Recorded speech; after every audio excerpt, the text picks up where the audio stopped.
está la conveniencia del pueblo ecuatoriano y luego está la conveniencia política. Señora Presidenta. Nuestra Asamblea Nacional, entre el tijerazo a la fiscalización y la hipocresía del presupuesto para seguridad.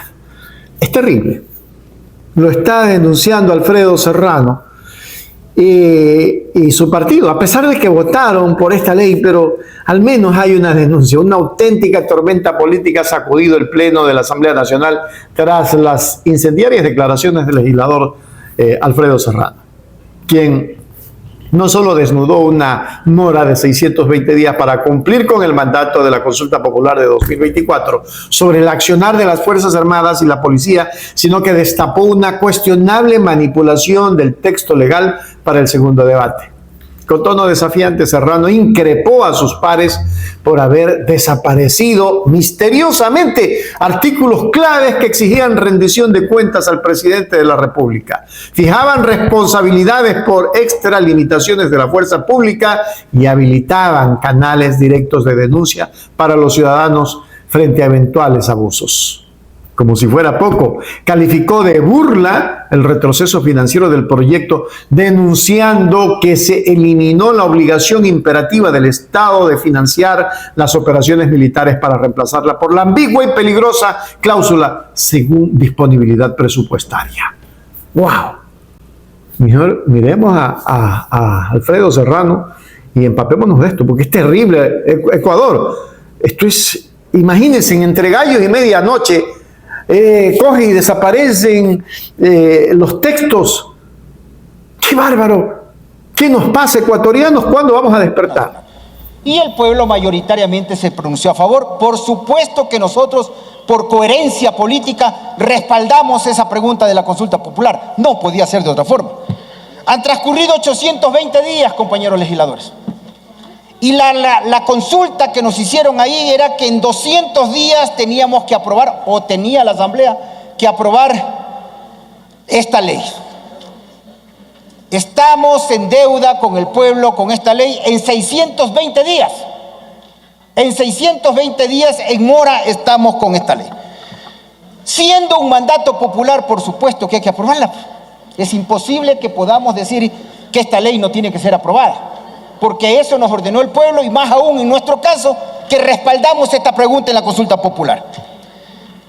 En el primer debate, señora Presidenta y compañeros legisladores, a esta ley hicimos observaciones y muchas de ellas han sido recogidas, por cierto, y lo cual pues obviamente me satisface.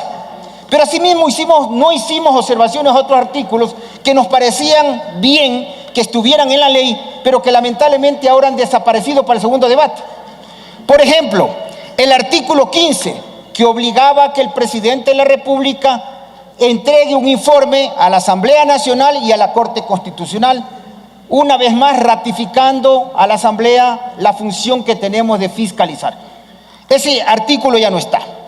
El siguiente artículo que ya no está es el 16, que hablaba de las responsabilidades administrativas, civiles y penales que pueden tener las personas o los funcionarios, sea de la policía, de la fuerza pública en definitiva, que se excedan en sus atribuciones y se cometan algún tipo de violación. Y el artículo 17, que estaba en el primer debate y que hoy tampoco está en este informe, que hablaba de los mecanismos de denuncia, es decir, se creaba un mecanismo para que podamos denunciar a las personas que han sufrido abuso a través de la Defensoría Pública, la Fiscalía General del Estado o el Ministerio de Defensa. Ese artículo también ha desaparecido.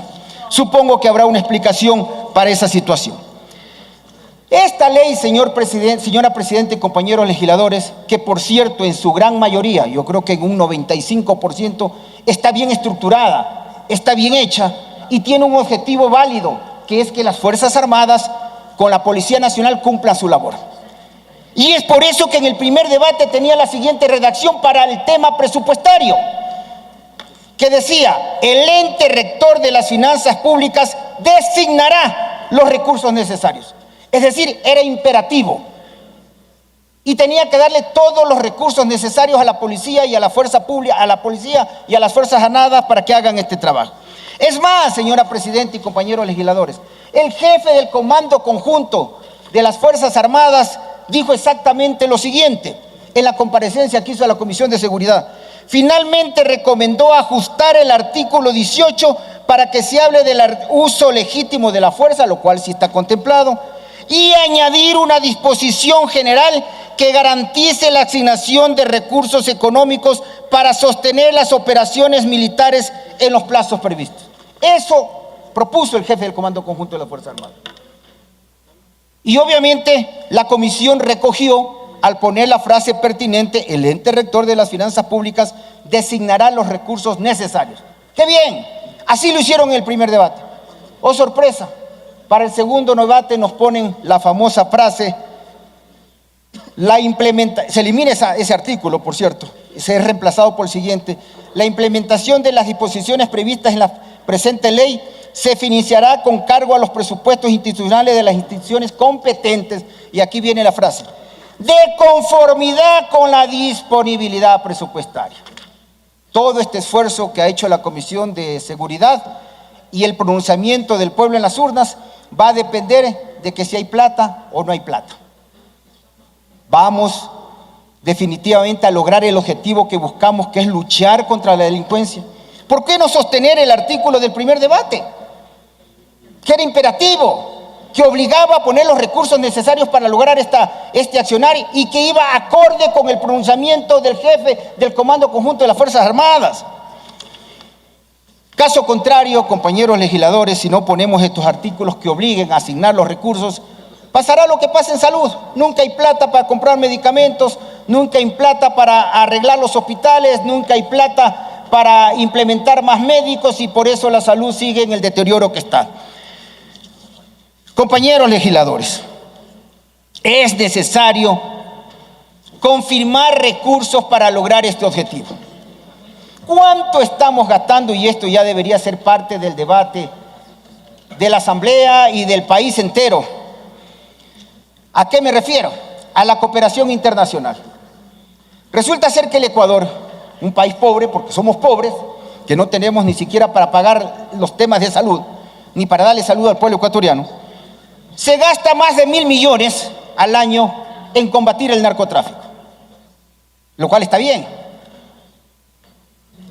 haciéndole el trabajo a los países europeos y al norte del continente, porque no pueden controlar ellos el narcotráfico.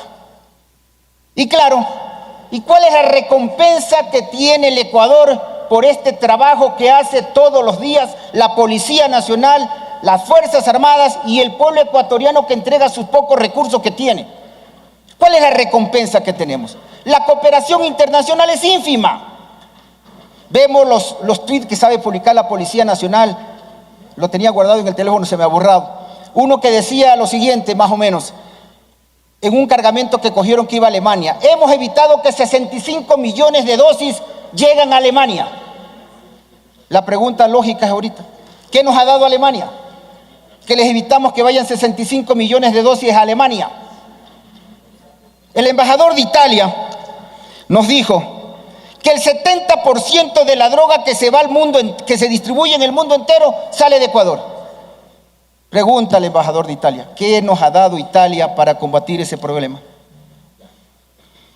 Nos dicen los expertos que aproximadamente se captura el 20% de la droga en el Ecuador.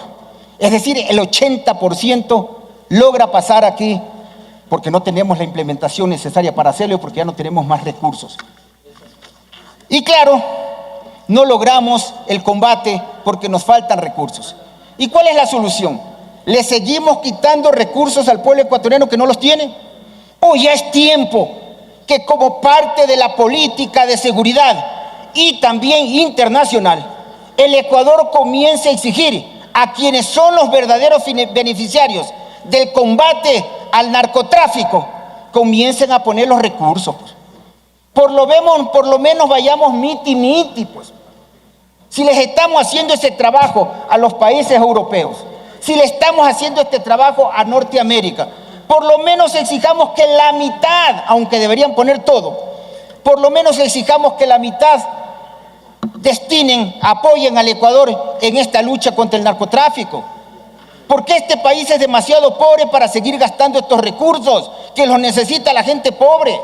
Nosotros estamos evitando que el 20% llegue a los países europeos y a Norteamérica, con recursos que podrían ser utilizados en salud, en educación, en cuantas cosas más.